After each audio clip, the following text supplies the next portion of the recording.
Welcome back to The Price of Business. I'm your host, Kevin Price, talking to you about you and your business. Talking to my friend, Steve Parkhurst. He is a political consultant.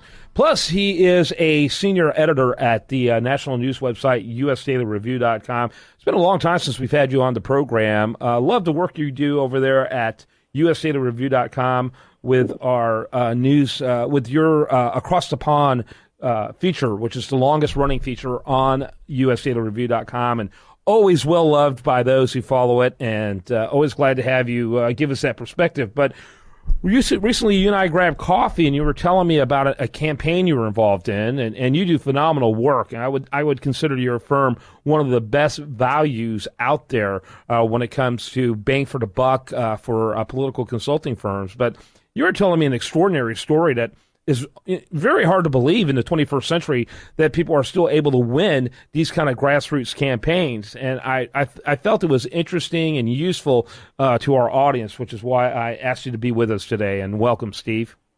Thank you. It's good to be back. It's been a long time. Tell us about your firm and also give your website so that the listener can check that out. Okay, sure. The firm's name is American Renaissance Political Consulting Group, and we decided not to turn that into one long domain name, so it's short for is amrenconsulting.com, so just short for American Renaissance, just amrenconsulting.com. And they can also follow us on Twitter at amrenconsulting. Yep, very good. Tell us about this race. Yeah, so this race was a Texas House race down here in the Houston area, and actually southeast corner of Harris County, and going over towards Baytown. It mostly encompasses the Pasadena area. And it's a district where Republicans you look at the numbers typically, and you would not figure a Republican could win. It's a district that has a 75%, 76% Hispanic population. If you extrapolate that down a little bit to just the voting age population, it's a 70% district, just Hispanics. And it's also a district where you look at statewide statistics, and they show you that about 17% of Texas, the state of Texas, is in poverty. In this district, 25% is in poverty. So you're talking about an area just outside of Houston that's surrounded by the Ship Channel. You have 8% of that population that exceeds the state average in population in poverty rate. And so it's just not your traditional district. It was a district that was held by the seat at the time was held by a Democrat. And we went in and we found a good candidate who was willing to go door to door, somebody who was willing to kind of engage what we call a civil society type of concept, where we go in and we get churches involved, and not necessarily in the campaign, but just start to get churches to see philanthropies, to see that government is not always the answer, and that a lot of the best solutions come at the very local level. So we just wanted to go in with a civic engagement model. And we plotted a course for a year, and we really went along, and we proved victorious. It was a close election, but we proved victorious in November. Mm-hmm. And now we have a Hispanic Republican. There's not many of those in the state as far as the state house, and so we had one of those seats that was picked up by a Hispanic Republican. And we were outspent. We raised $13,000 for a very difficult, for an engagement model that you can't really sell it on paper to the donors. So we did get a lot of money, and our opponent had $250,000, and so it proves that sometimes it's not who's got the most money that wins; it's the person who's got the best. Repeat the amount of money that you guys spent. We spent $13,000, and our opponent had $250,000. That's unbelievable. That's an incredible margin. Do you know what the base race, how it performed in the last election cycle? In other words, the weakest Republican race, the weakest Republican candidate, how it performed in that district the last cycle? Yeah, I know I have that somewhere, and I'm not sure what that was, but that was a district that, 2012 was a presidential year, so you had a different turnout model versus an off-year election like this. But Republicans, including the representative candidate that we didn't have, but the Republicans fielded in that same district in 2012, lost by a big margin. Yeah. So you feel like it was a pretty solid Democrat district. Definitely. Yeah, definitely Democrat. Interesting. So what do you do with $13,000 when you're running against someone who's spending pretty close to 17 times more than that, somewhere around that. Yeah, well, at that rate, you really can't do a whole lot, especially in the Houston media markets. I mean, $13,000 doesn't buy you a lot of TV. It doesn't buy you much radio.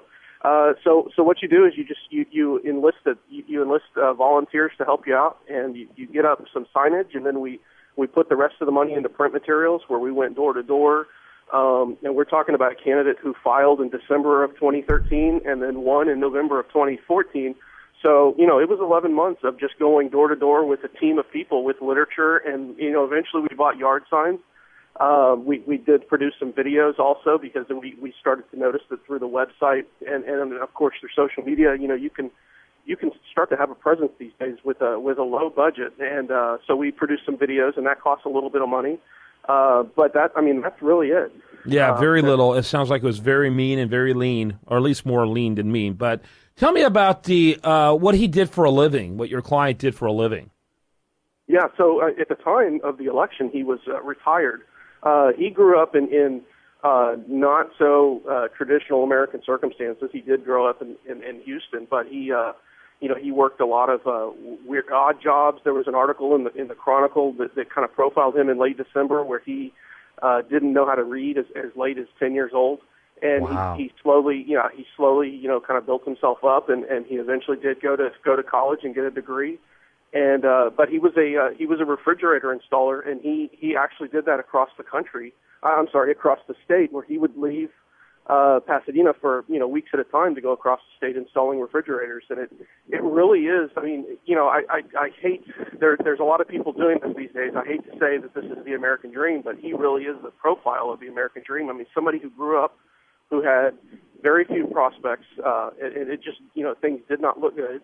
But he rallied around, and he had support from family and friends, and the supportive system in the, just kind of, again, going back to the civic engagement idea, he had helpful church members, helpful people from schools, and, was just able to put himself back together and really go out there and make a living and support a family. And he retired from installing refrigerators, and then, he had been involved in politics and cared about his area, and he saw the decline, and was able to go out there and start advocating ideas. And when he would go door to door, this was one of these things where when he was going door to door, people saw a real genuine leader, and they saw a real genuine person. And so when the attacks came, which we knew they would, but when the attacks came, they didn't resonate, because people had met our guy. They had talked to him.